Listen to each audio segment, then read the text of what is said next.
جابر خندق میں شریک ہوئے. خندق میں جنگ تو نہیں ہوئی تھی, خندق کھودی جا رہی ہے. ہر ایک کو معلوم ہے پیغمبر اسلام نے ڈیوٹیاں لگا دی, مسلمانوں کی شفٹیں بنا دی. پہلے ایک گروپ 2 گھنٹے مثلا خندق کھودے گا, پھر یہ آرام کریں گے, دوسرا گروپ آئے گا, پھر وہ آرام کرے گا, پہلا آئے گا. کیونکہ جب خندق کھودی جا رہی تھی اس وقت مسلمان 3 دن کے فاقے سے تھے. 3 دن. زمین کھودنا اتنا آسان کام نہیں. خندق چھوڑیے, آپ سے اگر کہا جائے کہ آپ کے باپ کا انتقال ہو گیا, صرف ان کی قبر کھود دیجیے تو آپ کو پتہ چلے گا زمین کھودنا کتنا مشکل کام ہے. مسلمانوں نے 3 دن کے فاقے کی وجہ سے پیٹ پہ ایک ایک پتھر باندھا. اب تفصیل نہیں بتا رہا ہوں پتھر باندھنے کا کیا, ہر ایک کو پتہ ہے کہ اب اس کی وجہ سے بھوک نہیں لگتی. مگر خندق کی لڑائی کے درمیان, خندق کھودنے کے درمیان ایک بہت بڑا پتھر آ گیا, چٹان, جس نے راستہ روک لیا, آگے خندق نہیں چل سکتی جب تک کہ اس کو نہ توڑا جائے. جو گروپ جس کی ذمہ داری تھی خندق کے اس حصے کو کھودنا, وہ سب نے مل کر کوشش کی, ممکن ہی نہیں ہو سکا. 3 دن کا فاقہ, اتنے خندق کھود چکے ہیں اور وہ پتھر اتنا مضبوط تھا. مسلمان باہر آ گئے, یا رسول اللہ یہ ہماری طاقت سے باہر ہے, ہم پوری کوشش کر رہے ہیں. دوسرے گروپ نے 2 ٹیمیں بنائی تھی نا, دوسرے گروپ نے کوشش کی, وہ بھی ناکام, باہر آ گئے. پیغمبر نے کہا لاؤ کدال, یہ خندق میں کھودتا ہوں. یا رسول اللہ آپ کہاں, میں تمہارے ساتھ ہوں, یہ جہاد کا معرکہ ہے, میں بھی اس میں حصہ لوں گا. بہت مشہور واقعہ, شارٹ کر رہا ہوں. پیغمبر نے کدال اٹھا کے ایک مرتبہ ایک ضرب لگائی, وہ پتھر جو تھا وہ ٹکڑے ٹکڑے ہو گیا, راستہ بن گیا. مگر پیغمبر کے جسمانی طاقت کی بات ہے. ایک بار پیغمبر نے تلوار اٹھائی تھی اس کافر کے خلاف جو کلاؤڈ برسٹنگ ہوا تھا, بہت مشہور واقعہ, مشہور تو نہیں ہے لیکن میں نے کئی جگہ پڑھا. اور اس سے پہلے یہ خندق کی لڑائی, صرف ایک ضربت لگائی, پتھر ٹکڑے ٹکڑے ہو گیا. لیکن جب پیغمبر نے پوری طاقت سے کدال اٹھا کے پتھر پہ ماری تو پیغمبر کا کرتا ذرا ہٹ گیا. اب 2 واقعات ہیں نا. جب سلمان فارسی پیغمبر کی نبوت کی دلیل مانگ رہے تھے, پیغمبر کا کرتا پیچھے سے نیچے ہوا تھا, مہر نبوت نظر آئی, وہ ایک مشہور واقعہ. اور خندق کی لڑائی میں پیغمبر کا کرتا سامنے سے ہٹا. لوگوں نے دیکھا کہ اللہ کے رسول کے پیٹ پہ 2 پتھر بندھے ہوئے, ہم تو 1 پتھر باندھے ہوئے ہیں 3 دن کے فاقے سے. اللہ کے رسول نے 2 پتھر باندھے, یعنی ہمارے پاس تو 3 دن کا فاقہ, پیغمبر تو پتہ نہیں 6 دن کے فاقے سے کہ 9 دن کے فاقے سے. اور اس کے بعد یہ قوت, اس کے بعد یہ طاقت. لیکن اب مسلمان کیا کرے, غربت کا عالم تھا, گھر میں کھانے کو کسی کے نہیں, حالت دیکھی اور خاموش.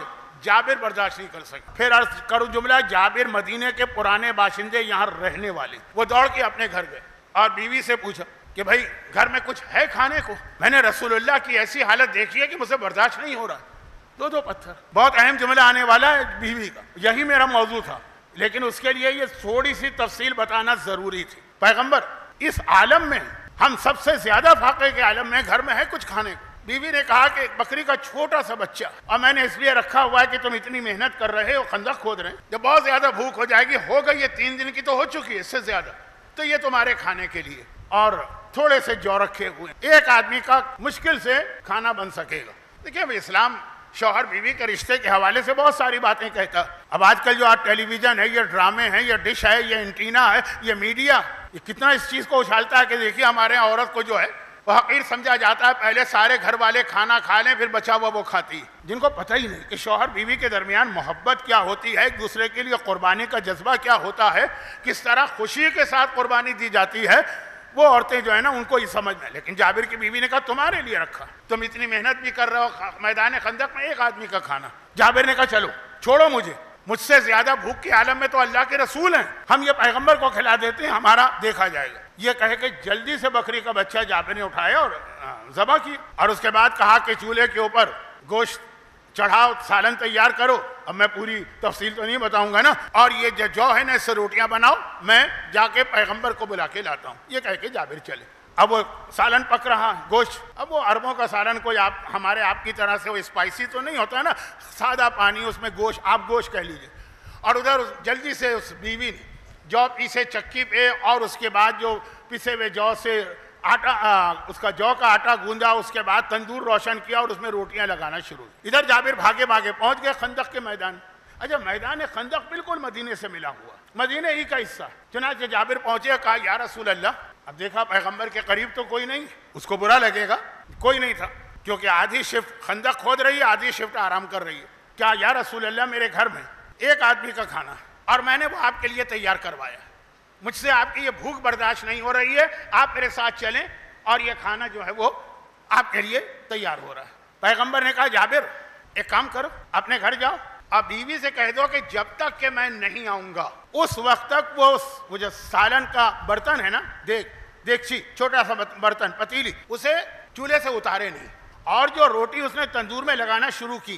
اب روٹیاں پکتی جاتی ہیں, نکلتی جاتی ہیں, اب کتنی روٹیاں, ایک روٹی جو کتنا تھا, مٹھی بھر کا, اسے نکالے نہیں, اسی تندور میں لگا رہنے. یہ جابر سے کہا. پھر پیغمبر جابر کے ساتھ اپنے خیمے سے باہر آئے. اللہ آپ کو میدان خندق میں تو لے گیا, وہاں پہ آپ نے وہ جگہ بھی دیکھی ہے جہاں پیغمبر کا خیمہ تھا, اب تو مسجد بن گئی, خیمہ تھا. پیغمبر باہر آئے, اور باہر آنے کے بعد ایک مرتبہ پورے مسلمانوں کو آواز دی. 1000 کے قریب مسلمان تھے اس وقت, 500 خندق کھود رہے ہیں, 500 آرام کر رہے ہیں کہ اے مسلمانوں آج چلو میرے ساتھ, آج ہم سب کی دعوت ہے جابر کے گھر میں. اوہو, جابر کی عجیب حالت ہو گئی, شرمندگی کے مارے پسینہ بہ رہا ہے, انتہائی شرمندگی, اس لیے کہ آپ کسی کو گھر میں مہمانوں کو بلائیں, زیادہ مہمان آ جائیں, بھائی تھوڑے بہت بڑھ جائیں تو کچھ ہوتا ہے, جیسے سالن میں پانی ڈال دیا ہے نا, ہو جاتا ہے, آپ کو بھی لگ جاتا ہے کہ یہ پانی ڈالا گیا. یا جب میں 75, 76, 77 میں مجلسیں پڑھتا تھا, مجلسیں آج بھی پڑھتا ہوں لیکن ایک فرق کے ساتھ, وہ فرق ایک جملے سے سمجھ لیجیے. واقعہ بتا رہا ہوں, فرضی بات نہیں کر رہا ہوں. گھر کی مجلس ہو رہی تھی, پنجابی کلب کھارا در میں ایک علاقہ ہے, آپ بھی جانتے ہوں. میرے پاس دوران مجلس پرچہ آیا, مولانا آج آپ جتنی سخت عذاب قبر کی مجلس پڑھ سکتے ہیں پڑھیے. یہ کون بندہ مومن پیدا ہو گیا؟ اس وقت تو میری ساری مخالفت اس بات پہ تھی کہ یہ تو سوائے عذاب کے کچھ پڑھتے ہی نہیں ہیں ان کے مجلس میں. یا کوڑے ہوتے ہیں, یا آگ ہوتی ہے, یا سانپ ہوتے ہیں, یا بچھو ہوتے ہیں. وہ شاید ان مجلسوں میں بھی آ جائیں آخری 3 دنوں میں سے کسی ایک دن, لیکن اس وقت وہ ہر مجلس میں آتے. اور یہ پرچہ آ رہا ہے بانی مجلس کی طرف سے, جس کے گھر میں مجلس ہے وہ چاہتا ہے میری مجلس بہت اچھی ہو. اچھی کسے کہتے ہیں؟ خوب نعرے لگے, او مجمع جوش میں آ جاؤ.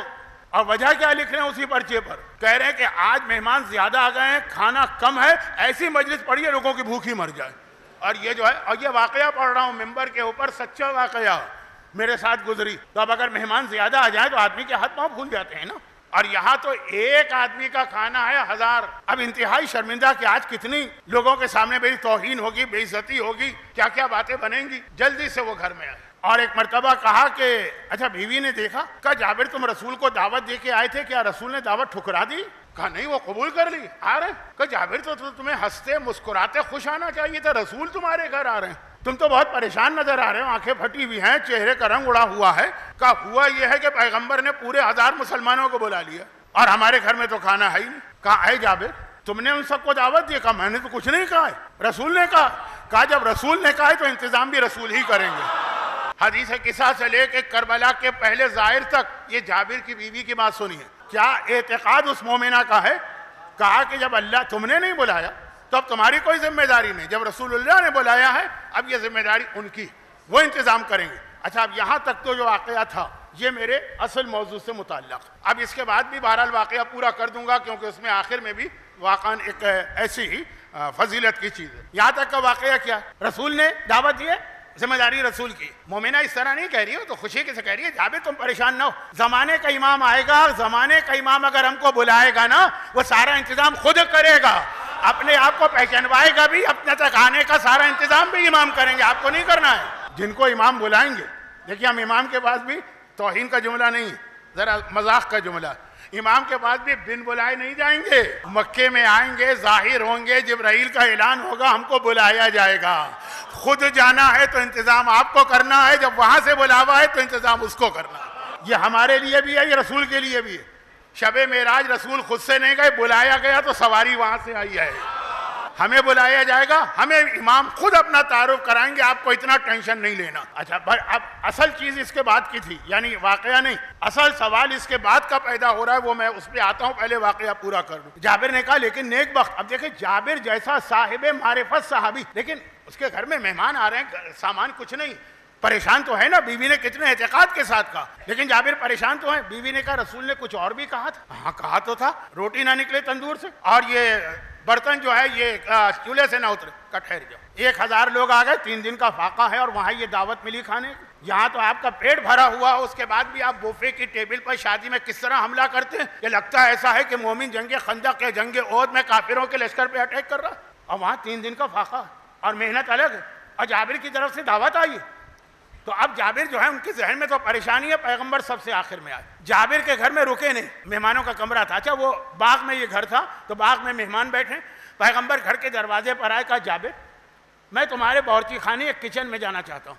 یا رسول اللہ حاضر ہے لیکن باورچی خانہ آپ کے لائق نہیں. ایک ڈرائنگ روم ہوتا ہے نا, وہاں بیٹھے گا نہیں, وہاں جانا ہے. وہاں پہنچے, جابر کی بیوی چولہے کے قریب بیٹھی ہیں, تندور کے قریب بیٹھی.